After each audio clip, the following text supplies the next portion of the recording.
जी हां, सरकारी टेस्ट में फेल हो गए हैं बाबा रामदेव के 6 प्रोडक्ट्स। रामदेव के पतंजलि योगपीठ का ये बेसन जो आप देख रहे हैं, ये बेसन भी फेल हो गया है। इतना ही नहीं, बेसन की हम बात नहीं कर रहे हैं, और भी जो उत्पाद वो बनाते हैं जैसे कि कच्ची घानी सरसों के इस तेल पर भी रिपोर्ट पे सवाल उठाए गए हैं। ये है कच्ची घानी का सरसों का तेल और इस पर भी सवाल उठाए गए हैं। और कमोबेश यही हाल है इस पाइनएप्पल जैम का भी। ये पाइनएप्पल का जैम जो कि फेल हो गया है, वो टेस्ट जो उत्तराखंड खाद्य विभाग ने किया है। इतना ही नहीं, नमक, काली मिर्च, लीची का शहद, ये तमाम वो उत्पाद हैं जिनके सैंपल्स फेल हो गए हैं। आइए आपको दिखाते हैं हमारी ये खास रिपोर्ट।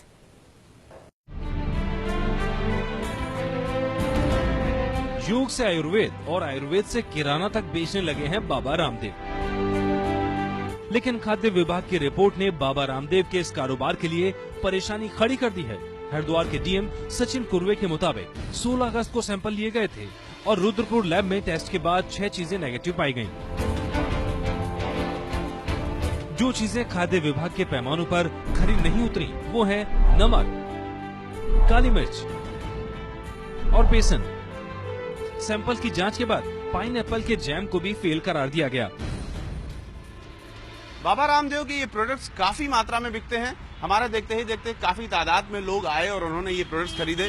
इनमें से जो सबसे ज्यादा बिकने वाला कड़वा तेल है, उसके साथ साथ ये बेसन है। आप देख सकते हैं मेरे हाथ में आधा किलो का बेसन है, 45 रुपए इसका दाम है। इसी तरीके से ये पाइनएप्पल जैम है जिसको कि हरिद्वार प्रशासन ने नेगेटिव पाया है, 70 रुपए इसका दाम है, आधा किलो का है। इस तरीके के जो प्रोडक्ट्स हैं वो खूब लोकप्रिय भी हैं और काफी तादाद में बिक भी रहे हैं। इसके अलावा सैंपल पर सरसों का तेल और लीची का शहद भी खरा नहीं उतरा। बाबा रामदेव के जो उत्पाद हैं उसमें सबसे अहम इस सरसों के तेल में जो ब्रांडिंग है वो पतंजलि नाम से है। लिखा हुआ है कच्ची घानी प्योर मस्टर्ड ऑयल, असली सरसों की झांस, असली सरसों का स्वाद, 100% शुद्धता का भरोसा। ये इस पर लिखा हुआ है, 100% शुद्धता का भरोसा। और ये जयपुर से बनी हुई है। राजस्थान के जयपुर में इसका मैन्युफैक्चरिंग होती है, प्रोसेस्ड होता है और पैकिंग होती है। मस्टर्ड ऑयल के सापेक्ष में तो उन्होंने स्पष्ट रिपोर्ट में ये आया है कि ये बना कहीं और है करके, और उसके सापेक्ष जो यूज किया गया है यहाँ पे ना, तो यहाँ का किया है, बना कहीं और पे है, ऐसा ही आया है। तो इसमें काफी सारी चीजें हैं कि भाई यहाँ पे मैन्युफैक्चरिंग का कहीं टाइप तो नहीं है, ये सारी चीजें भी है, इसको भी हम देखेंगे। ऐसा कि कहा जा रहा है कि सरसों का तेल और लीची का जूस, उसके बारे में कि वो कहीं और बन रहा है और उसकी लेबलिंग कहीं और हो रही है।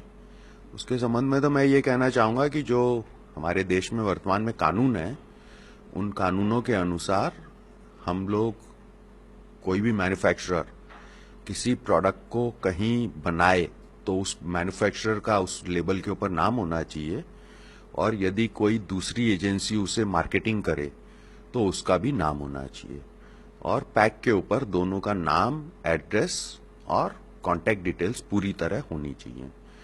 एज लॉन्ग एज ये दोनों कंडीशन हो